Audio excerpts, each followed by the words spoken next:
Ladies and gentlemen, this is the 12th and final round. Right hand, Golovkin steps in, and down he goes again. Unbelievable! Mayweather makes him pay. What a rookie mistake. A sensational left hook by De La Hoya. It's facts. I'm the best. You know what I mean? Sometimes I don't want to believe it myself, but it's the truth. I'm the best. I'm going to show you how great I am. From Southern California, this is the Last Round Podcast.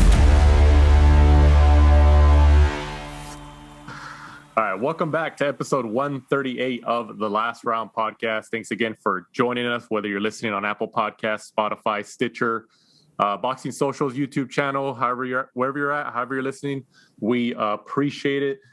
This week, special guest. I believe it's his second time here on the Last Round. It's been probably a year and a half or so, maybe a little longer than that since he came on. I know he came on. I believe when our show was in its infancy. We've been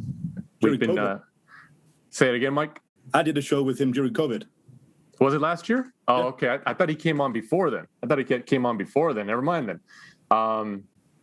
But Roberto Diaz, matchmaker of Golden Boy Promotions, joins us this week on the Last Round. Thank you very much for joining us, Roberto. Danny, thank you. Michael, thank you. It's an honor. Thank you very much. You guys been killing it. So it's always fun and exciting to, come on and be out with your listeners. Thank you very much. Awesome. We appreciate it. As we mentioned before we started recording here, do you want to go by Robert or Roberto? Because I know some people call you Roberto. Robert's fine? Yeah. All right. Great.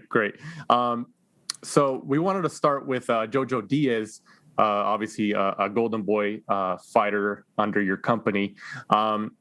He's coming off a pretty significant win against Javier Fortuna. He seems like he has a lot of confidence in himself right now.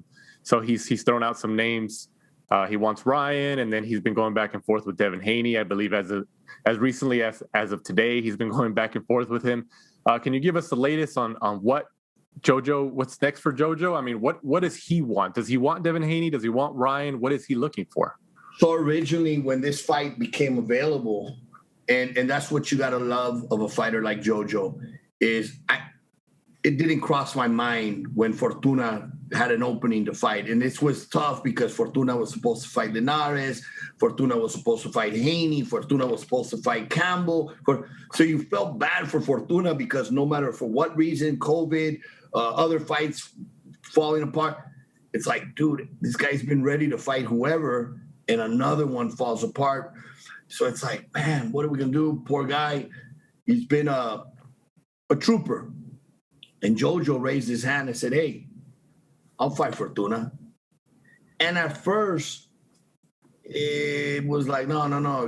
You need to do your thing at 130. 35 is not your division. But then I called him. We talked. I said, really? You fight Fortuna? He said, yeah, I'll fight Fortuna. And to be honest, Fortuna's coming up in weight as well. So he's not a 35-pounder where Jojo was going to give up a lot of height, reach. It was like two 30-pounders fighting at 35. So I saw it as equal, even. Jojo's mentality going in when we made the fight was he's focused again. After what happened in February, he wanted to prove to the doubters, to the haters, to himself. He had a lot to prove. It's like it took me so long to win the world title, and now to lose it, on the scale was very tough for him. So he wanted to go out there. And I saw a little chip. I saw something. Prior to the fight, the day of the fight, I was talking to one of the guys there, and he says, hey, I think it's going to be tough for Jojo. I think Fortuna's too strong. I think Fortuna's too awkward. Punches too hard. It's his division. I said, you know what? Let me tell you something. Not only is Jojo going to win, but you're going to see the dog come out in Jojo, which we had not seen yet. Jojo had won his fight. Maybe in the Tevin Farmer, you saw a little bit of that because, fighting through that nasty cut and not losing composure. But I said, today, you have two guys that come forward. Jojo's not going to step back. He's going to push forward. Jojo, who's not normally known as a big puncher, physically, the weight actually benefited him. He looked like the bigger, stronger guy pushing Fortuna back. So I said, you're going to see a dog tonight, somebody that's coming here to prove something.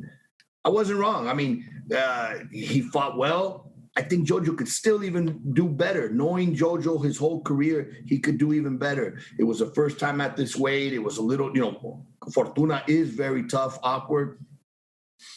When he won originally, we had discussed, all right, do this fight with Fortuna, and then we'll drop back at 130. Because he didn't take the fight at 35 because he could no longer make the weight. He took the fight at 35 because it was like an opportunity. But the whole intent was, I'll win this fight and drop back down to 130. Well, now he wins this fight, and all these guys are calling out at him. It's like, you know what?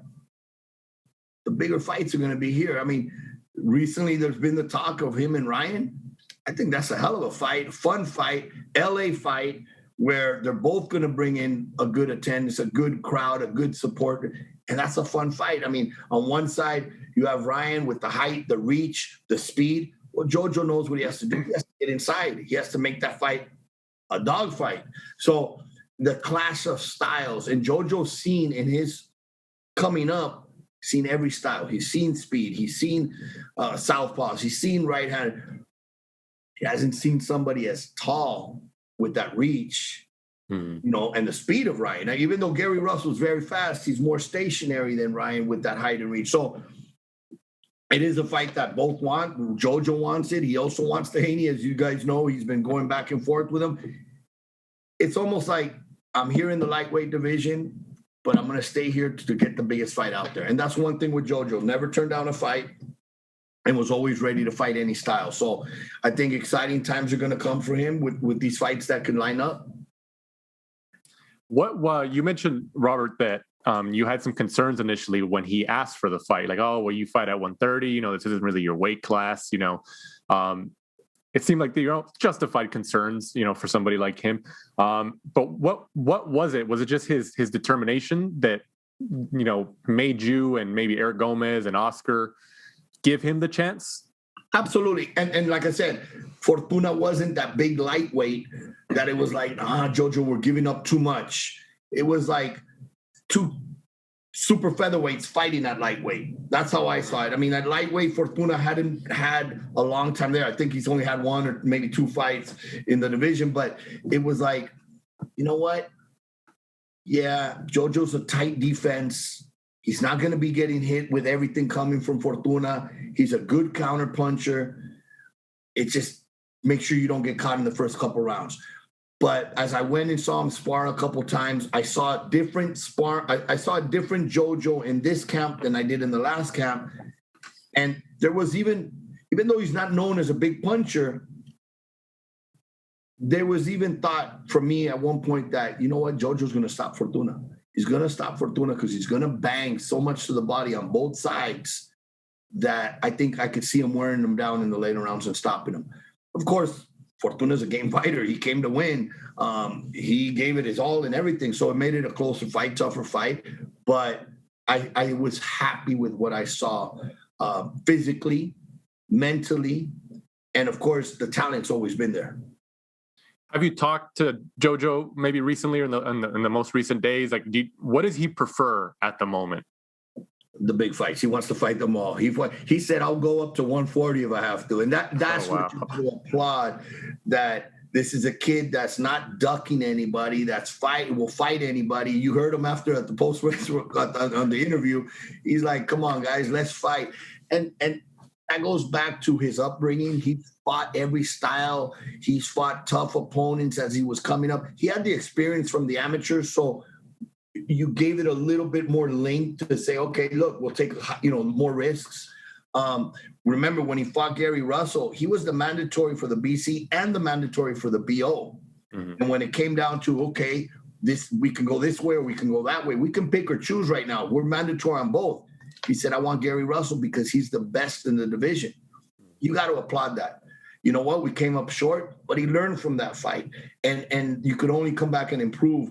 So you got to like a kid like that, you know what? I'm willing to fight the best, to become the best. I want to prove that I'm the best, and I want the big fights. The Haneys, the Ryan Garcia, those are fights that normally guys are just taking for the payday. Mm-hmm. They're not taking for the reason of, I can beat this guy. And if I beat him, the money's going to come anyway. That's the real mentality that they should have. I want to beat the guy who's up there. I want to beat Canelo. Not to hit. I don't want to fight Canelo for the lottery. I want to beat Canelo so that I can be the best and then get paid. But so many of the guys right now just want to hit that lottery ticket and say, I'll fight him, but you got to pay me this. Because at that point, they don't even care if they go in there and win or lose. They just care about, I'm securing it. And it should be. Look, it is about prize fighting. It is about the prize. Mm-hmm. But they're forgetting alongside that, let's go out and beat the guy, and then the money's going to come by itself. You mentioned, well, actually, with Jojo, he was obviously on the Olympic team in 2012 with Errol Spence. And, you know, what did you guys sign him right out of the Olympic trials? Yes, coming right out of the Olympics. It's a funny story. Jorge Linares and I have been very close for many years. I met him when he was in Japan at 17, 18 years old. We've had a relationship real tight. Jorge Linares is with Freddie Roach, and they go to Colorado Springs for training camp to work with the amateurs. I'm already in talks with Jose Ramirez and his manager to possibly sign Jose Ramirez to Golden Boy. So I told Jorge, hey, you're out there in Colorado. Do me a favor. Keep an eye on Jose Ramirez. He goes, oh, I sparred him today. I said, really? Give me your report. Oh, really good fighter, young fighter, strong, blah, blah, blah. He goes, well, Robert, there's this kid, little southpaw from California. You really got to look into him. He's very impressive. In fact, I haven't seen an amateur that good in years. I said, who is he? He didn't remember the first name. He said, last name is Diaz. I said, okay, well, that's going to be easy to remember. Fast forward a couple weeks, we have a show at the at the Nokia Theater, downtown LA, across the street from Staples. And in walks a manager that we worked with, Ralph Heredia, who we had Sharif Bogheri with. Walks in with Jojo, looks like a 14-year-old kid, and comes in and says, hey, I want you to meet Joseph Diaz. Boom. By this time, I know Joseph Diaz is the Olympian Jorge mentioned. So I said, you're the Olympian? You look like 14, 15 years old. He goes, yeah. I said, Jorge Linares speaks very highly of you. They still hadn't gone to the Olympics. They were still in training. I think he came home for a few days or something. He goes, really? He was honored that Jorge Linares spoke highly of him. And I said, yeah, he spoke to me very highly of you. And if you think of it, I think Jojo and Spence were roommates in the Olympic team, and they were, you could say pretty much, and not discrediting the rest of the team, but two of the main guys coming out of that team, you know. And of course, there were some very good fighters, Herring and Warren and a couple others, but they were the two, like, with the brightest futures or the brightest, you know, potential of going the furthest. And sure enough, I mean, look, they're both doing really good, two southpaws, and I think they're still real close to each other. So when can we expect, you know, maybe like a estimated time frame for Jojo to get back in the ring? Before the end of the year? Yeah, I think so. I think that's a fight that, you know, obviously he just got that interim title. There was a little cut. He had stitches. It showed what he, I mean, obviously this win motivated him. He knows that there's big things out there now coming close, because a couple days later he was jogging. He put a video out. He was back at, I think yesterday I saw him back in the gym, just, you know, moving, keeping the weight down. And that's the right thing to do. He can't spar right now because of the cut. He's still resting the body, recovering, but staying actively in shape without going into a camp. We wanted to transition to Virgil Ortiz, Robert. I wanted to read a tweet that you actually sent out within the last few days. There was obviously some Virgil had responded to something. I don't know if it was like a reputable report or just maybe some Twitter, some just people putting tweets out there or something. But I'm going to read a tweet that you posted a couple days ago on the 23rd. You put, let me be very clear. Virgil Ortiz has never turned down anyone at any time. On the contrary, he wants all that smoke and then some. He is ready, and when the time is right and the time comes, he will fight Terrence Crawford and beat him like he has done everyone else. Until then, the focus is on Mean Machine. Well, why did you send out that tweet?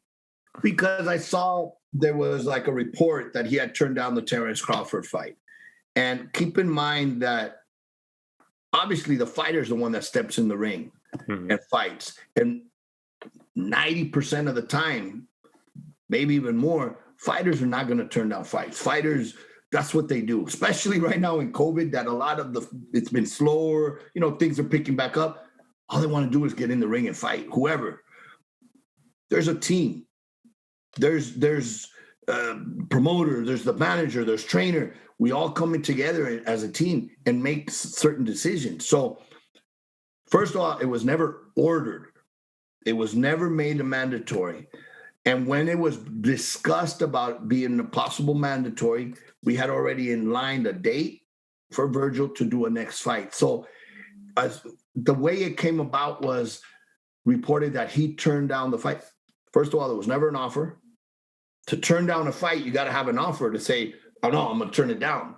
A date, a number, a venue. There was nothing like that. So for them to say he turned it down, no, he never turned it down. And there was never an offer or it was never mandated. Is there potential that it could be mandated? Yes, absolutely.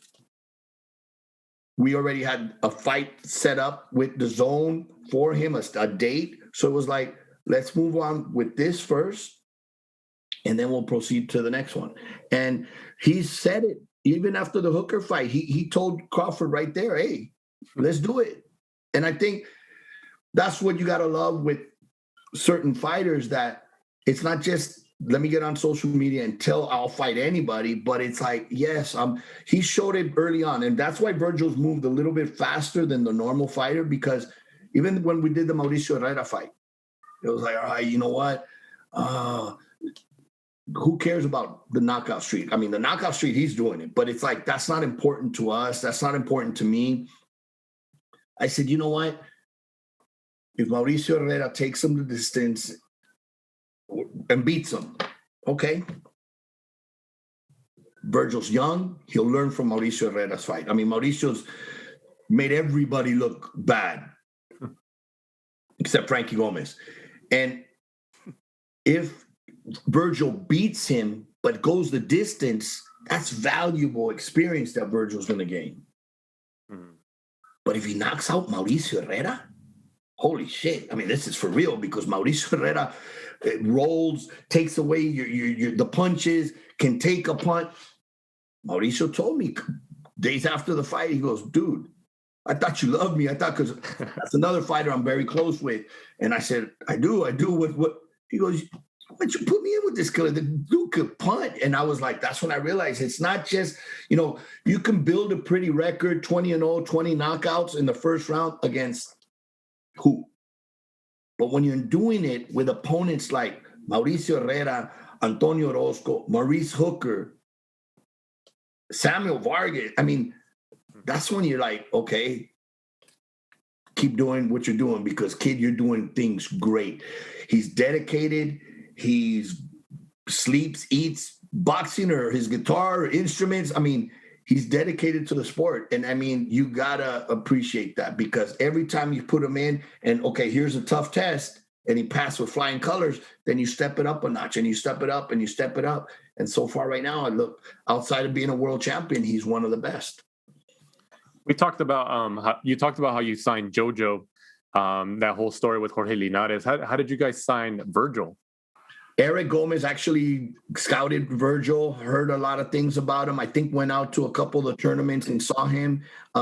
He was working with Joel and Antonio Diaz, who were very close with at the time. So Eric came back and said, man, this kid's a beast. And when we saw videos and it was like knocking guys out in the amateurs, it was like, wow, at such a young age, you saw the power. So, yeah, Eric was spot on with Virgil. So Virgil, obviously, he's fighting Mean Machine soon. Assuming he gets the W in that fight, is he mandatory for the WBO after this fight? From what I'm hearing, I think Sean Porter's now been announced as the mandatory. Okay. So once Terrence Crawford and Sean Porter fight, there'll be a voluntary period for the winner before they have another mandatory. But depends. I mean, look, Mean Machine's no joke. Obviously, going to be a real fight. It's a tough fight. It's a dangerous fight. But Virgil's one thing about him is he's not worried about the zero. He's made it very clear. I'm not worried about protecting this record, this beautiful, the zero. That's not important to him. The important to him is to fight the best. Obviously, with that comes risks, and you could risk losing at one point. But again, that Golden Boy, obviously Oscar's vision is, as a fighter who fought everybody, is they got to fight tough fights. They got to build. They got to progress. They got to give the fans real good fights, because at the end of the day, that's what's going to make them tomorrow the big name fighters, that have a legacy, build a legacy. But I can't remember if we asked you last time you were on, but obviously we're talking about prospects, and someone you mentioned before was a great prospect that you had, Frankie Gomez.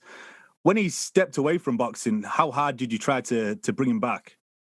It was very shocking, because Frankie stepped away after his biggest win. And Frankie's problem was a little bit on the discipline side because of weight, because of training habits. So when he got the win of Mauricio Herrera, it was on a Canelo, I believe on the Canelo Amir Khan undercard. It was very funny, because we go back in the locker room, and I remember going to Mauricio's locker room and then going to Frankie's locker room, and he says, "Coach," to Freddie Roach, "I'll see you Monday." And I turned around and I said, "Monday?" The fight was Saturday. And I'm like, oh, this kid finally got it. He's motivated. He got that win. He's going to be back in the gym Monday. Nobody ever saw him after that. So he said it. It sounded good. It pumped it got me excited. And nobody saw him after that. And there were stories after. I mean, I reached out. We had many, many heart-to-hearts about, look, Frankie, this is not for me. This is not for Oscar. This is not for Golden Boy. At the end of the day, it's for you. And you have so much talent, but you got to dedicate yourself to at least 5-6 years, because there's so much potential. I mean, I saw Frankie do things in the ring that with fighters known fighters, top world champions, Manny Pacquiao, Provodnikov, Lucas Matisse. And it was like, holy crap, there was no fear. He was very comfortable in that ring. He wasn't comfortable outside the ring because of the distractions, but inside the ring, there was no fear. So it's difficult, because you see, and this is what I tell a lot of the young fighters, sometimes it's not just talent that makes it. Sometimes it's dedication that beats talent. That fighter that's training, that's putting in that extra mile, and the one with the talent's like, I'm not going to run today. You know what? I'll cut it a mile. I'll only do 30 minutes. But when you're seeing so much talent, it bugs you, because it's like, dude, you're throwing so much away. And then these are the majority of the times the fighters that at 30, 32, 33, when they've had some rough times working outside, I want to come back now. Now I have the maturity and the discipline. Yeah, but you don't have that fountain of youth. So it's like, it has to be a combination. So, I'm hoping it clicks, because he's still young enough, and that we see him back in there soon, because he was fascinating to watch. Freddie Roach has said in numerous interviews that he was very high on Frankie. I've seen him answer a question where, out of all the fighters that have come in through your gym, who had the biggest upside, and he would say Frankie Gomez, and he would say, yeah, he was a fighter. He was like, but he's like, I couldn't get him to come to the gym. Yeah. So it's unfortunate. It's unfortunate, because I remember seeing him fight, over the last several years, and then he just disappeared, and I thought he was going to. Great story, similar to Oscar, coming out of East LA, the barrio, a little bit of the gang. And that was a couple of heart-to-hearts, bro. You can take you and your family out of this and provide a better life and not have to work and this type of it. But again, what's tough is they start boxing at 7 years old, 8 years old, 10 years old. They don't have a youth. They don't have a growing up the normal kids. And then because they're fighting, they're dieting, they're running, they're training, they're seeing everybody else having fun, playing this and that. So I think it gets to a time where, what the heck with this? I want to go have a good time. And that's why not just talent, but discipline is the factor. That's the key. Do you think he would ever come back? I hope so. I hope so. I just hope it's not at a point where it's too late, because you see it when sometimes they come back because, shit, I don't want to keep working labor and making $10, $15 an hour where I was making so much money. I mean, he had the potential to become a 2-3 division world champion. And I mean, the kid was just so, so good. And like I said, inside the ring, he was at home. He was a comfort. You never saw fear. I don't think I saw him lose a round. He had a tough fight. You know what? I'll take that back. He had a tough fight with Adrian Granados in Chicago. That was a close fight. But I think Frankie showed up. His issue was always weight and having to cut weight so short into the fight that, as it does many, weakens them, and it's not 100%. But when Frankie was on, it was just, I mean, he beat Mauricio Herrera, and I think he shut him out 10-0. I mean, it was just one of those kids that in that ring, he was just so comfortable. Talk to us, Robert, about Joshua Franco. He has his, I believe is it the trilogy or is it the fourth fight? I lost count already. It's a trilogy, right? But it's his second trilogy in a short career. Yeah, because I think the first one was Oscar Negrete, right? Right. So, I mean, this guy's just going to keep fighting trilogies for the rest of his career. Talk to us about Joshua Franco, and then, he obviously has a title right now. And when's the last time you've talked to him? And what is he working on right now in the gym for this fight? So some of the guys at the office were there with him today, and Virgil went to see him at camp. I text back and forth, send him messages every now and then. Starting before the world title fight, the Negrete trilogy, he grew so much from those 3 fights, because Negrete is not an easy fight for anybody. Negrete is just in your face, throwing so many punches, and those fights were always so entertaining. When you do the first one, you're not thinking about, okay, this could be a trilogy. You're thinking, okay, win or lose, one of these guys. I think the first one was the draw. So we go into the rematch because it was so good, so entertaining, 10 rounds of back and forth. One guy wins one round, one guy wins the next round. So it was natural. Let's do the rematch. The rematch shows a winner. I think Franco won the second one, and it was just as entertaining.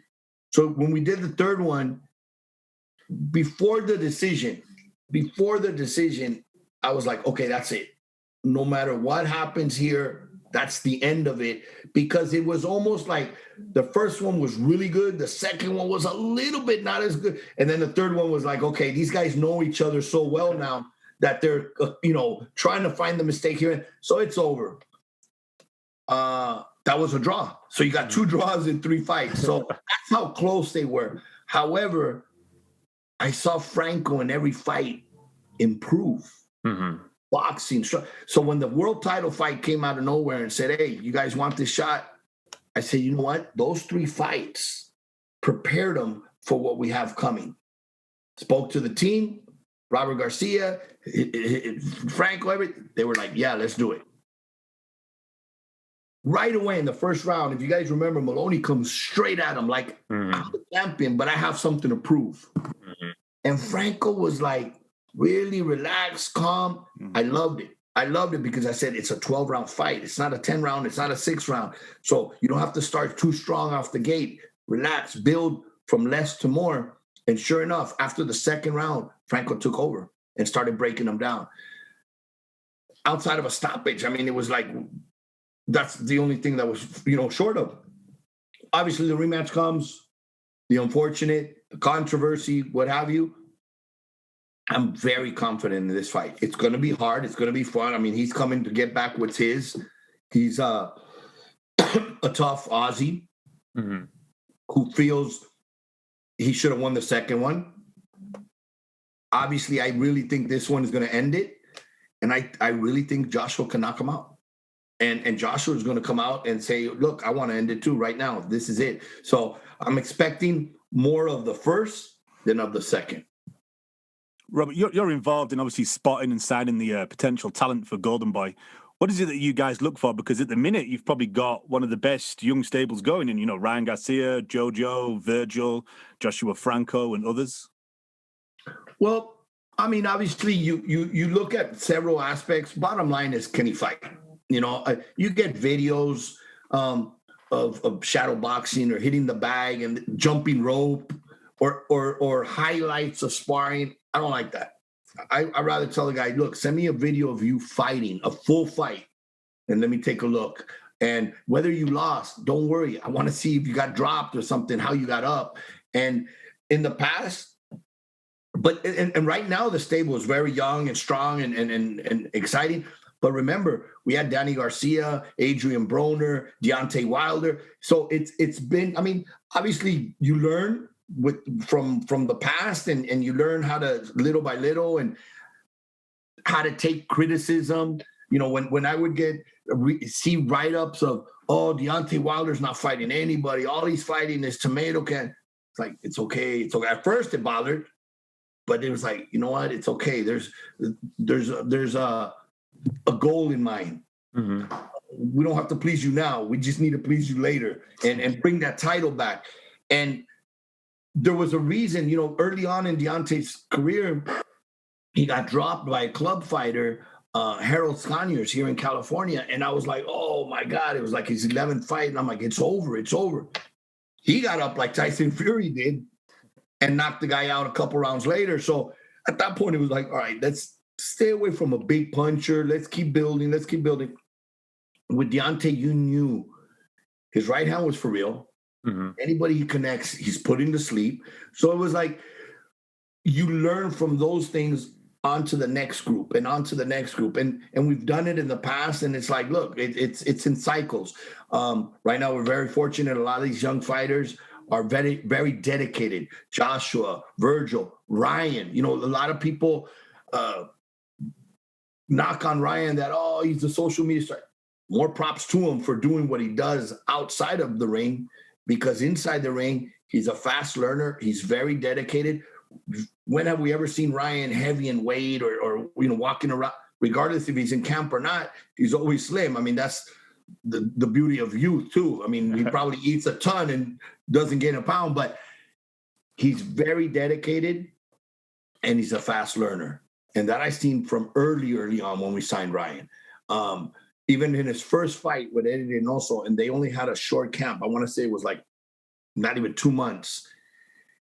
Prior to Eddie, you would see Ryan pull back a lot when he was being pressed. Come in Eddie, that first fight under Canelo Fielding in New York, when the opponent was rushing him, in the first round, you see Ryan stretch out the left hand to put the space in between him and his opponent. So right away, I'm like, wow, in 2 months, what he learned with Eddie, imagine over time as he progresses and sees different styles. And I think, you know, the more we see him, the more you're going to see, similar to a Canelo, where every fight you see improvement. He's so young that we're going to see improvement time and time again. But yes, to answer your question, bottom line is, can he fight? You try to find out a little bit of how their habits are of discipline, because, yeah, he can fight, but if he's not disciplined, you learn from the past of how far can he go. And I like to look at marketability. I mean, does he look like just a regular Joe Blow boxer, or does he have something that really stands him out? I mean, Virgil plays instruments, a guitar. In his last fight, prior to the fight, we're in the hotel, and he starts playing the piano. I knew he played the guitar, but I didn't know he played the piano, and he played it really good. And I'm like, damn, dude, what up? And all self-taught. So that just gives you more for the fans to see, look, you can do it. If he can do it, you can do it. To give that younger fighter that if he learned it and he had the discipline and he had to work hard, then it's possible for you to do it as well. So it helps to build that role model. If they have those extra, you know, talents outside of just boxing, and they have to have something that they enjoy, that they distract after they've trained so hard. Robert, what's the latest on Ryan? You know, we just touched on him, but we've seen that he's been in the gym down there in San Diego with Eddie Reynoso and the camp down there. You know, when can we expect to see him back in the ring? I think Ryan is obviously hungry, motivated, wants to show the fans back that, hey, I'm back. And obviously the first step is he's back in the gym training. I definitely believe we'll see him before the end of the year. What about Jaime Munguia? What's the latest on Munguia? Jaime had a very good win. I was very impressed. In fact, I sent Eric Morales messages after the fight congratulating him. I didn't attend that card, but I was congratulating Eric because I said, Eric, I'm seeing a major progress in Jaime, being originally how we saw him the first couple fights, very straight up, robotic. And in this last fight, regardless of who he had in front or what, moving the head, changing the speed in his punches, not looking for just one punch or all hard punches, but like changing up the speeds, like pop, pop, pop, pop, and then, surprising, having fun. And you could see it. So I said, Eric, I mean, obviously you guys have clicked. He's learned a lot. You got to remember, Eric, sometimes we remember Eric as those wars. But when Eric wanted, he was a very fine boxer with feints and changing up. I mean, even with Manny, he changed southpaw. Sometimes, and I even told Eric Morales this, I said, sometimes, most of the time, great fighters don't make for good trainers. Mm-hmm. I said, I could see already that you're breaking that mold, because as a great fighter that you were, you're actually turning out to be a great trainer because of how I've seen the change in Munguia. So obviously what we want to do and we're working on is Munguia's next fight. And who's the best candidate out there right now? Personally, I think it was Gabriel Rosado, with how he did what he did unexpectedly to a lot of people, including myself. I mean, I signed Bektemir. I have high hopes for Bektemir. Even now, after, nothing's changed. Bektemir is a beast in the punching. He's young enough that he should learn from this. It's going to be very telling over the next first or second fights, how he reacts once the bell rings. But Gabe Rosado believed, in fact, I had a meeting with him today. Gabe Rosado believed from the moment we did the fight that he was going to win. And when a fighter believes in himself so much, and I'm not saying most fighters don't believe they're going to go in there and win. I think they all go in there with the mentality to win.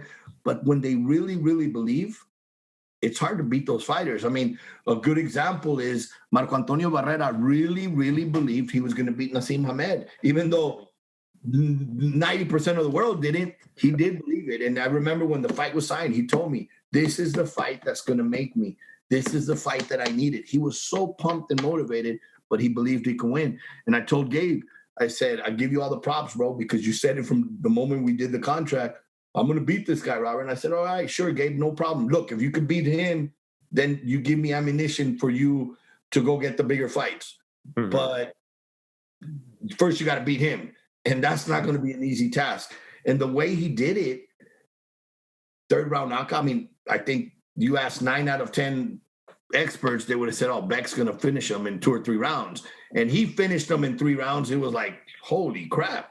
And then it went like on the highlight knockout of the week, or, and it was like over and over and over. So this really rejuvenated him. This really motivated him. This really, like, a couple days later, he's back in the gym. Today he was telling me, look, I learned a lot from Bernard. Now I understand. You take care of your body. Your body's going to take care of you. So it's almost like that second chapter for him of now with the experience comes the discipline, the talent, and look, it's a natural fight if we can make it. Mexico against Puerto Rico, both coming off knockouts, both fought on the same night. When we had him at Zurdo's fight as guest and people saw him, and Bernard was with Gabe and Oscar was with Munguia, the crowd, I mean, was dividing and everything. So I think it's a fight that can turn into a war. I think it's a fight that turned into war. It could be a great fight for the fans. Robert, what's the latest on Jason Quigley? Jason Quigley wants that boo-boo. And you know what? People discredit him. I mean, I'm very close to Jason. We've built a very good bond and a good relationship through the years. He's had changes in trainers. But one thing with Jason is, again, discipline. This is a kid that's very disciplined. He's always working, training. I mean, he was supposed to fight Shane Mosley. I think it was in October, November. He got COVID a week or 2 before the fight, had to pull out. Then we moved it in. fought Shane. It was a very good fight. It was very close. There was some rounds where they were going back and forth.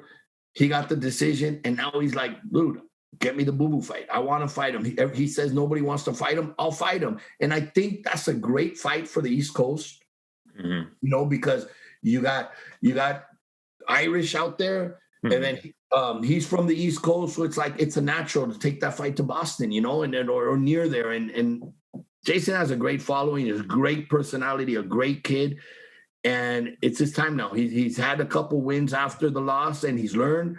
He has a great now match in his trainer with Andy Lee. I'd love to see if we can make the fight. I've talked to Eddie Hearn and said, let's do it. So hopefully we can push that fight to make it happen.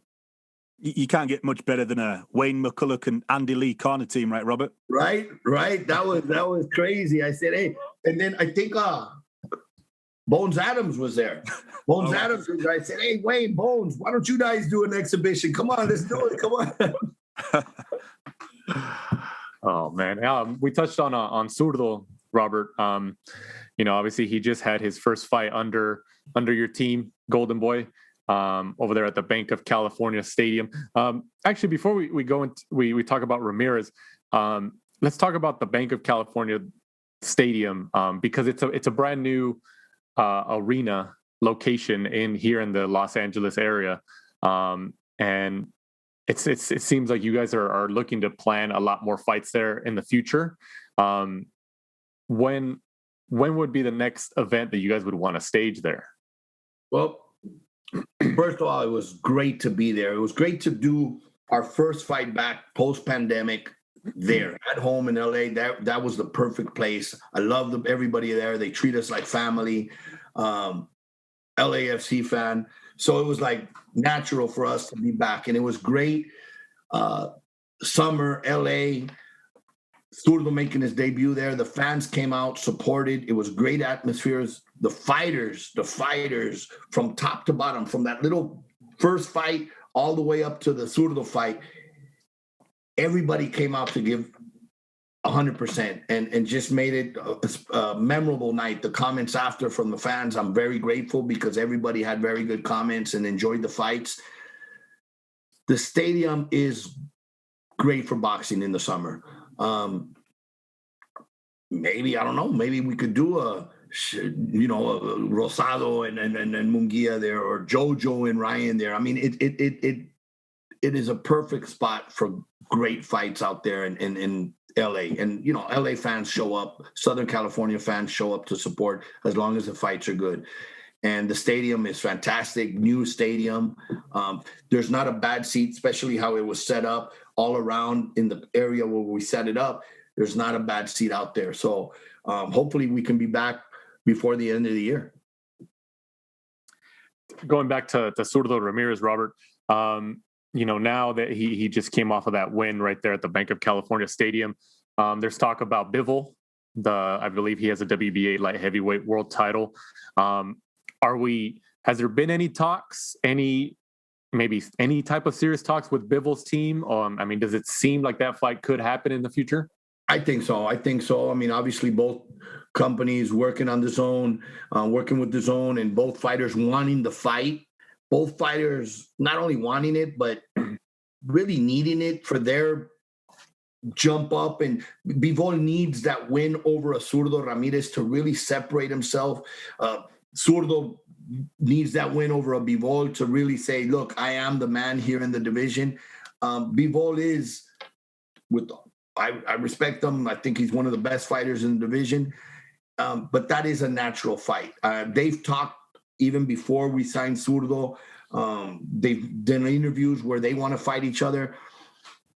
Zurdo's on vacation right now. I was out for 2 weeks. Hopefully meet up with his team soon so we could sit down and plan out the next one. I know he wants the world title fights next. I know he wants Bivol next. I'd like to go in there and see, hey, maybe we do one more before that fight. But obviously at the end of the day, it's their call. So I'm just waiting for them to get back. Like I said, I just got back this weekend. So it's a matter of just sitting down and meeting with the teams. And then the brothers from Santa Ana, California, Ronnie Rios and Alexis Rocha, what's the latest on them? So Ronnie Rios has his world title fight. He's the mandatory to MJ, and I've been checking in. In fact, I saw Alexis today. He's sparring Manny Pacquiao. And Hector, his manager, was in the office today. We were talking, how's Ronnie doing? Ronnie didn't go because they were in the office heading over to train with Manny. So we were just talking, and Ronnie's and this goes to show the fans, to show the fighters that the pretty record, the old losses, don't take them as losses, take them as learning experiences. Ronnie Rios today, with a few defeats, beats the Ronnie Rios that was undefeated because of the hunger now, the experience, and still that drive. The talent's still the same, or maybe even more because of the experience, but Ronnie's focus is different.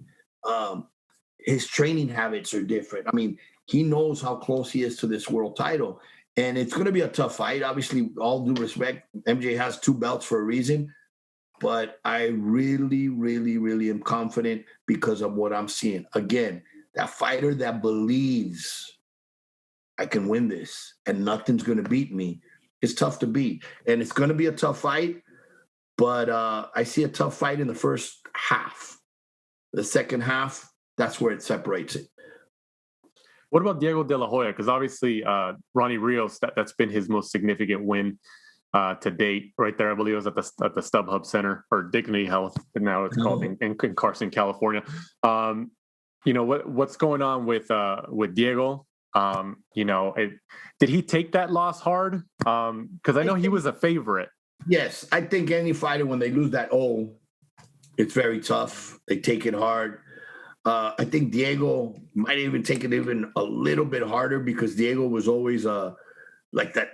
He had that chip, and Diego, even talking with him in the past, it's like, yeah, I'm a De La Hoya, but I want to make my own history, my own name. So he was like working twice as hard to prove that I'm Diego De La Hoya, not just Oscar's cousin. And so Diego did take it hard. But most recently, he was supposed to be on the Zurdo card. He was supposed to fight Chevalier. Mm-hmm. And a change in camps, a change in trainers, he pulled out. And it's right now in the mountains of Otomi, training, preparing, and just waiting for a date now. He pulled out of that fight because there was a change in trainers. He moved from Jojo Diaz to this trainer that I believe he knew him from the amateur days. And that's where James Wilkins stepped in and fought Chevalier. But hopefully we see Diego before the end of the year. If one of these cards with like Ryan or Jojo or Munguia or Rosado, one of those fights get made, we'll see Diego back on the undercard. Robert, you mentioned how Alexis Rocha is currently one of the sparring partners for Manny Pacquiao there in Hollywood at the Wild Card. In terms of that process, like, do trainers, like somebody like Freddie Roach or somebody in that camp, would they call you guys to see who you guys have available, or would they call the fighter directly? Sometimes it depends on the circumstance. Sometimes they'll call, especially if it's our fighter. Let's say Manny was with us, they'd call, hey, you got somebody we're looking, or we volunteer, we have somebody, in this particular case, they reached out to the manager, and talking to Hector is like, dude, that's valuable experience. I mean, to train with this legend, you can't pay for that. You can't go learn it. And today when I was talking to Hector and Alexis, they love him. They love Alexis. I mean, there's been a couple other sparring partners sent back and this and that, but they love Alexis. And Alexis has been to several different camps. He was in the UK with the McGuigans, with Josh Taylor at one point. And when he leaves, I remember speaking to Barry McGuigan saying, man, this kid has a bright future. He's a great kid. So everybody that meets Alexis just basically likes Alexis and his work ethic. And I mean, yeah, he again, a loss is a learning experience. He lost to Rashidi Ellis. He learned from it. Now he has to know that, hey, whatever you learned or whatever mistake you made, make sure you don't repeat it, because then it's the learning experience could happen once, but don't make sure it doesn't repeat itself, because then you didn't learn. Robert, this coming weekend is the start of Eddie Hearn's, Fight Camp Part 2. I don't know how big your backyard is, or Oscar's backyard, but do you think we'll ever see a Golden Boy one? I hope so. I mean, we've had one was it last year? No. We had one, not in our backyard, but in our backyard because we had it in Pasadena. Oscar wanted to do something for the city of Pasadena. We had it right in the center, free show, free to the fans, free to, and it was fantastic. In fact, Bektamir fought there. Who else do we have? I think was Blair Cobbs. No, Blair wasn't on. We had a few of our fighters. Emilio Sanchez might have fought there. We had a few of the guys. It was a really nice night because in the summer, Pasadena, the stars, the weather, everything was perfect. But I don't know. Eddie has quite a big yard there. We probably could do a football game. Probably, right? Yeah. Today, Robert, was actually the kickoff press conference for Oscar De La Hoya and Vitor Belfort on Triller Fight Club pay-per-view in September. Because, obviously Oscar's been retired for several years now. When he first told you guys, you and Eric, or maybe some of the other high executives at Golden Boy, when did you know he was actually serious, that he really wanted to go back and get in the ring? One thing about Oscar is he's a fighter from day one till the last day. I mean, in every aspect, he's a fighter. And when he says something, it's like, he can't be serious. You can't be serious. It's been so long. And you hear, I want to fight from different fighters and this and that. But, they get in training. And after 2 or 3 days of like, So I think the first time it was like, okay, he's not serious. He's not serious. But then you start seeing the first, boom, couple weeks later, you could see the noticeable weight drop. All of a sudden, look, and he starts moving, and you still see, it's like anything, you learn to ride a bike, you know how to ride a bike, but all of a sudden you see those flashes of that jab, that speed, that up and down bounce, and it's like, oh shit, Obviously, personally, it's like, I don't want to see him in the ring and this and that. But the more and more he started working and seeing and set up a gym in his house and the ring and the bags and day after day now, because it's like, all right, let's see if it lasts a week or 2 or 3. No, and it's been constant riding bike and losing weight and feeling strong. I mean, you touch his arms and it's like, okay, no, he's serious. He's really serious. So now, obviously, the press conference was today. Now we know it's 100% serious. So this is obviously going to be on Triller Fight Club. There was some other opponents that it seemed that Oscar preferred, I guess how you could say it.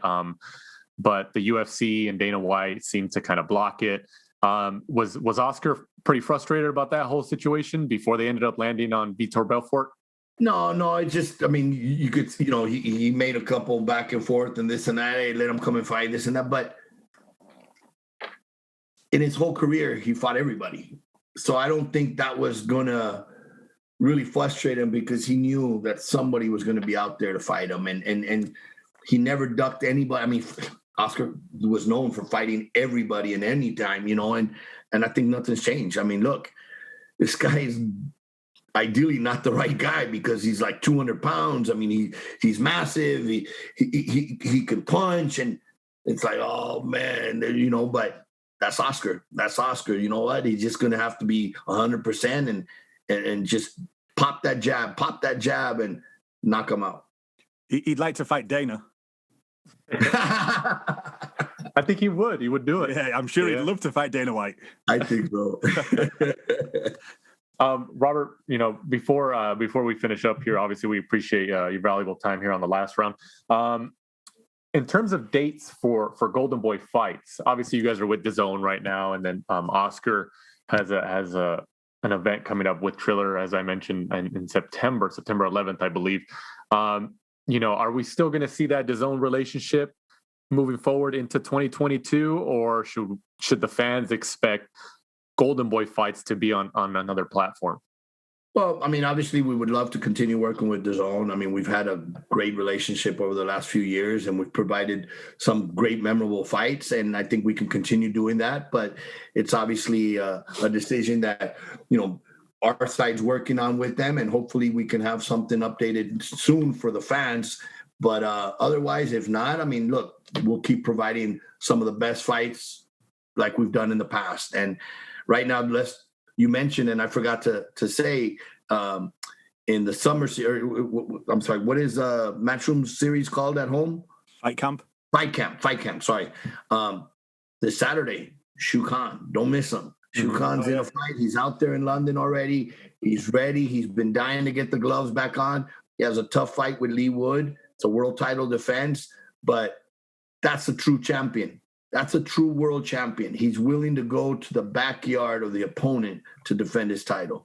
And it's a risk, but it's a risk that we're so confident in him that whoever is going to beat Shu Khan is going to have to throw 150 punches per round. And there's not too many people that can do that. So it's going to have to be somebody that's really, really, really ready to take and dish it out as well. So it should be a good, exciting fight because Lee Wood obviously knows what this opportunity means for him in his career. He's literally going to his backyard. Yep. Not only Eddie's, but Lee's. Yeah, exactly. The good thing is it's not open to a lot of public. So that's a big benefit. And I explained that recently. I was out there in Bolton with Ricardo Sandoval. I've been to MEN Arena. I've been to the O2 with Linares, and we have 20,000 fans against us. And it's very, very, very difficult on the mindset. Ricardo Sandoval, they had only opened to 150. I think it was not Stewart. Who was the kid, former world champion that fought on that Jay Harris and Sandoval undercard? He was he was a former world champion, and he's coming back. The co-main event out of the 150, I think, took 100. So once he fought, a lot of people left the arena. So we only had like 50 people against us. So I said, okay, this is very different from 5,000 to 10,000 Brits yelling against us. So it was pretty quiet. So that had me at peace. Again, it's going to help right now with Shu Khan, where it's not, 20,000 Brits singing and cheering against you, because that is tough. I remember going into the O2 with Linares against Kevin Mitchell and just hearing everything against us. And I said, man, Linares has never been like that underdog. He's always been the house favorite, even when he's fought in Mexico. Let's see how he reacts. So he wins. Now we're going to Manchester to fight Crolla. And I said, Jorge, you remember how loud it got against us? Yes. It's okay. That's London. That's not even close to what it's going to be in Manchester. He said, Robert, how can it be crazier in Manchester? I said, it's going to be crazier in Manchester. Plus, Crolla is loved by everybody in Manchester, where Kevin had his fans there that were loud. No, Crolla is loved by Manchester. So we're going to have 20,000 against us, not 10. And sure enough, when Jorge walked out, it was like all Crolla, booze, and everything. We went back the second time, and then they're very good friends, Crolla and Linares. And now the fans in the UK really like Linares. So hopefully Shu Khan can pick up some British fans after this. Robert, for Shu Khan, have you guys approached the WBA in terms of elevating his status? Like, what's going on there? Because I believe Leo Santa Cruz has it. You have the current super champion, who's a 130-pound champion, who's fighting for the 135 weight. I mean, can we have this? In fact, when I approached him was Eddie Hearn had reached out so we could do a unification with Warrington. But the IBF didn't recognize Shu Khan as a champion because they have one above him. So we couldn't do it as a unification. That killed that fight from happening as a unification because of that. So we went to the WBA, pleaded, even said, look, put him in recess or something. Just get him out of the moment so that we can be the only champion. And then if he decides to come back, make him mandatory, do something. No. I mean, I know Leo, he began but partially the beginning of his career with us, won his world champions with us. I don't see Leo making 126. I mean, he's obviously, as you get older, it's more difficult, but he's also hit that 130 mark and you feel comfortable. It's not 2 or 3 pounds, it's 5 pounds. It's going to be tougher to make that 126, but I don't make the rules. I just follow them. Exactly. Well, we definitely appreciate your time tonight. Robert, we've had you here for about a little over an hour, so we definitely appreciate it. We went through, I think, a good amount of the Golden Boy stable to see, because we had some listeners message us over the last 2 months or so saying they wanted somebody from Golden Boy on to kind of update individually on each of these fighters. It was actually a lot of LA people. Golden Boy is obviously an LA company, so it was a lot of LA people reaching out, saying they wanted somebody from Golden Boy on to kind of go down the list and kind of expand on each fighter and see what's going on. I really appreciate you guys having me, for the listeners and for those people that had the questions, because for us, obviously, without the fans, there's no the sport can die. But having their love and their support, you guys promoting it and giving us this opportunity to express it to them just makes it all better for the sport in general. So thank you guys for the time. And Shukan on the 31st this Saturday, and August 14th. Don't miss Virgil Ortiz and Joshua Franco on the same day. You're going to have 2 trilogies on the same day. Roger Gutierrez and Rene Alvarado do it again, and then Joshua Franco and Maloney do it again. So hopefully this will end 2 separate trilogies. Absolutely. Thank you again for your time, Robert. We appreciate it.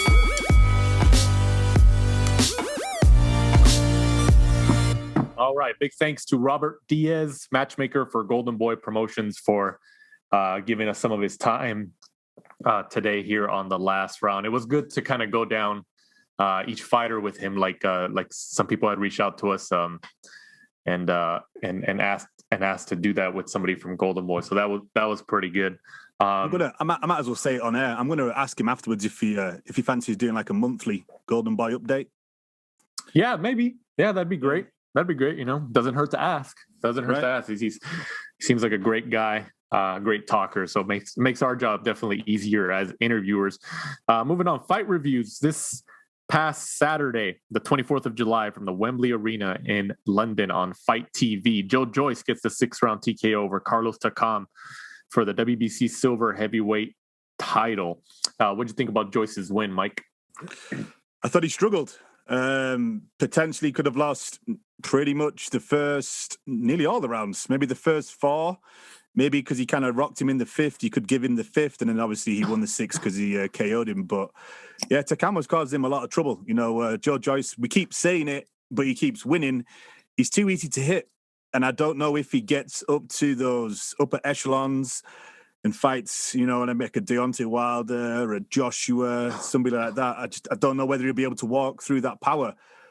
But we keep saying it, and he keeps winning. Very awkward style, very odd the way that he throws his punches. But he keeps winning. It's effective, and it works for him.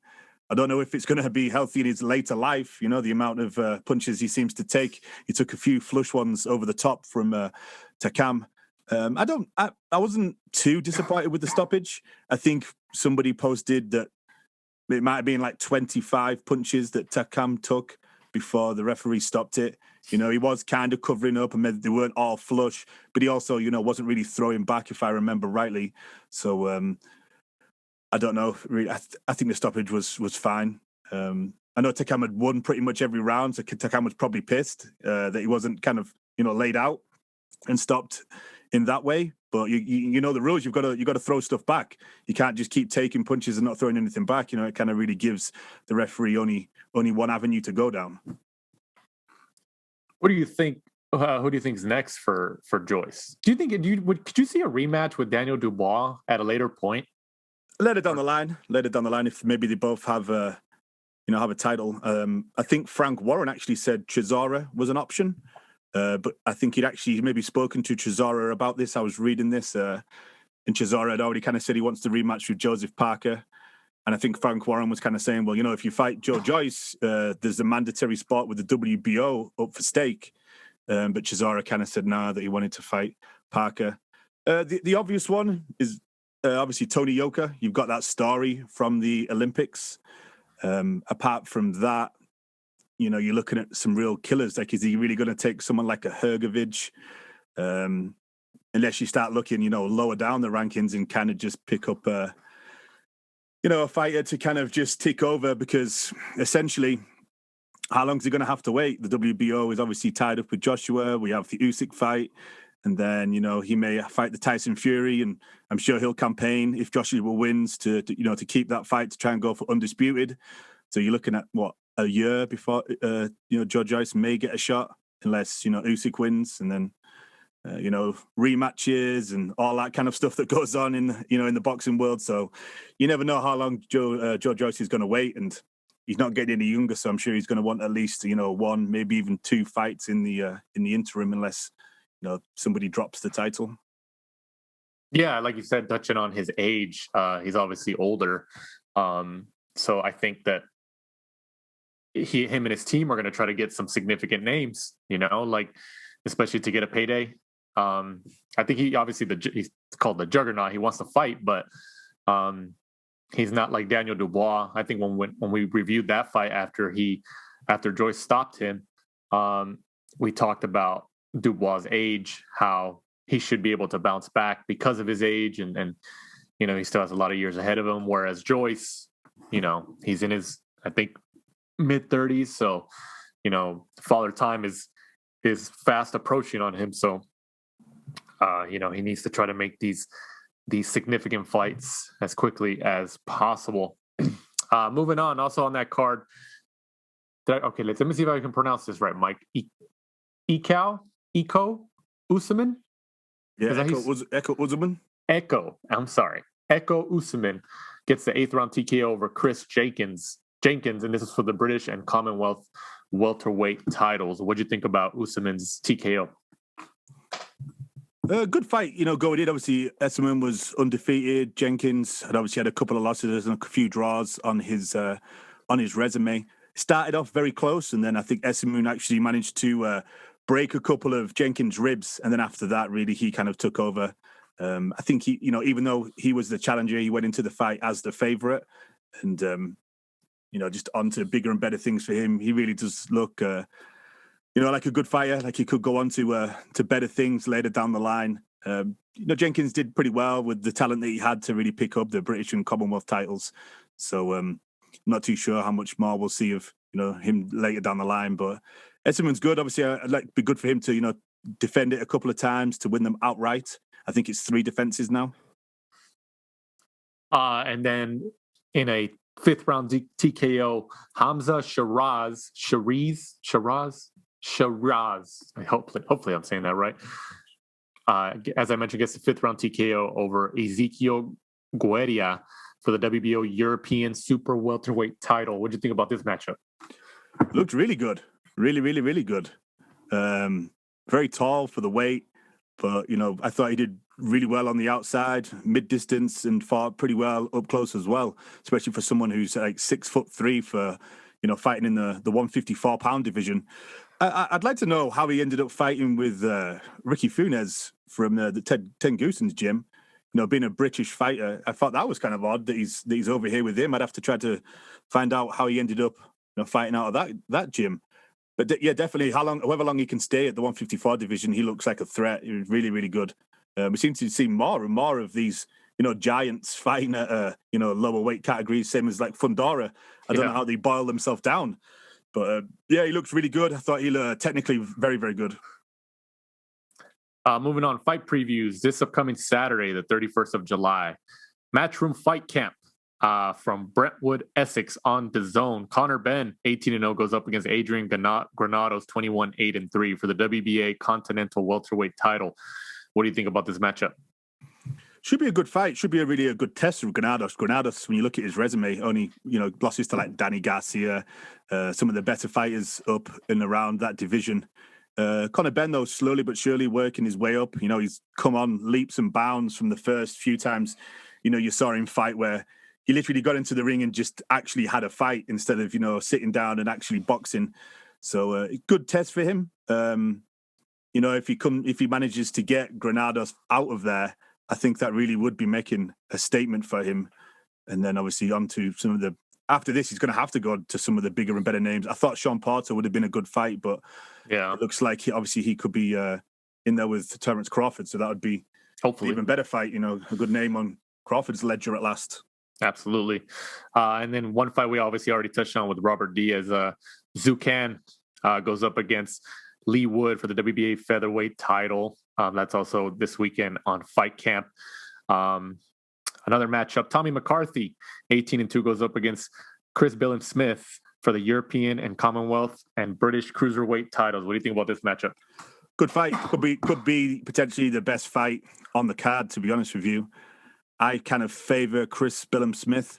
I thought Tommy McCarthy had a couple of losses and then kind of got it together a little bit when he picked up the European title a couple of fights ago. Seems to have a better sort of like understanding of how to win fights tactically now than he used to. But I just think Chris Billam-Smith just has he's just bigger, stronger. I think he's got the bigger punch to McCarthy's probably technically maybe better. But we do see Chris Billam-Smith does get hit a little bit too much, but I still favor him in this one. I think he has a good chance of getting Tommy McCarthy out of there later on in the fight. Also on this card, Anthony Fowler, 14-1, goes up against Rico Muller for the WBA International Super Welterweight title. Man, these words or these titles just don't stop. What do you think about this matchup? Don't know much about Muller. He's a late replacement, but it'll be good to see because a lot of people are kind of high on Anthony Fowler, and from what I've seen so far, he has a good engine. He hits hard. But I'd like to see him kind of get rid of that like herky, jerky style that he has. It's kind of like annoying to watch. Been effective so far, obviously, apart from, when he fought Scott Fitzgerald. But, he turned pro kind of late. So I think we always kind of forget how old Fowler is. So he kind of really needs to make, get a move on if he's going to pick up any world titles. He is in, obviously, a very hard division as well in the super welterweights. So to be honest with you, I don't know whether he ever will. He may pick up a minor title, but I don't see him picking up a proper world title in that division. Right. And then returning since his knockout loss to Canelo Alvarez in Texas earlier this year, Avni Yildirim goes up against Jack Cullen. What do you think about this matchup? Originally, when I saw it, I thought to myself, I was like, you know what, Jack Cullen will win this because Avni Yildirim is kind of limited, kind of walks you down. But when you look at some of Jack Cullen's fights, he has been able to be walked down before, and I just don't know where he is in the minute. Looking at his career, Yildirim obviously had a few losses recently. Chris Eubank Jr. Then he came back with a couple of easy ones. Had that win over Durrell as well, and then obviously got the Canelo fights. I might actually favor Yildirim in this. I don't know whether he's going to be a little bit too big, too strong, but after having that payday against Canelo, how much does he want it? That's the thing we've got to look at. But the fact that he's come back on a Matchroom Fight Camp card, maybe he does want to carry on continuing because he's not come back to the glitz and the glamour because he's not the main event. He's not going to be the co-main event. I wouldn't imagine on this. He's going to be quite far down the card. So maybe he does have a little bit about him still.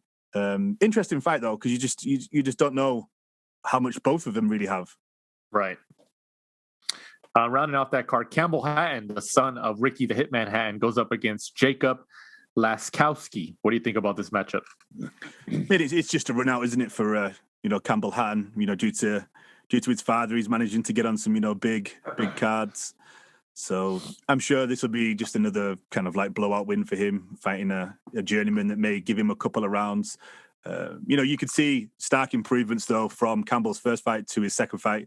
He looked a lot calmer, picked his shots a lot better. So it'll be good. Interesting just to see, the son of a legend, see how far he can take it. And then news and notes section of this week's episode of The Last Round. Canelo versus Plant. As of today, his reportedly negotiations are dead at the moment because of, I think Canelo-Plant did some interviews recently today or sometime this week saying that Canelo and his team are requiring, outlandish things. I mean, he is the A side, so I don't know what you're supposed to do. But I think he was saying that, like,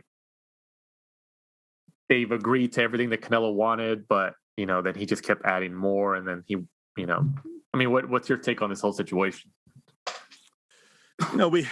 That's just what Plant said. I mean, it looked like it for a while due to the fact that PBC were wanting options on Canelo. And then, Canelo-Plant at the time was also asking for something ridiculous like 10 million.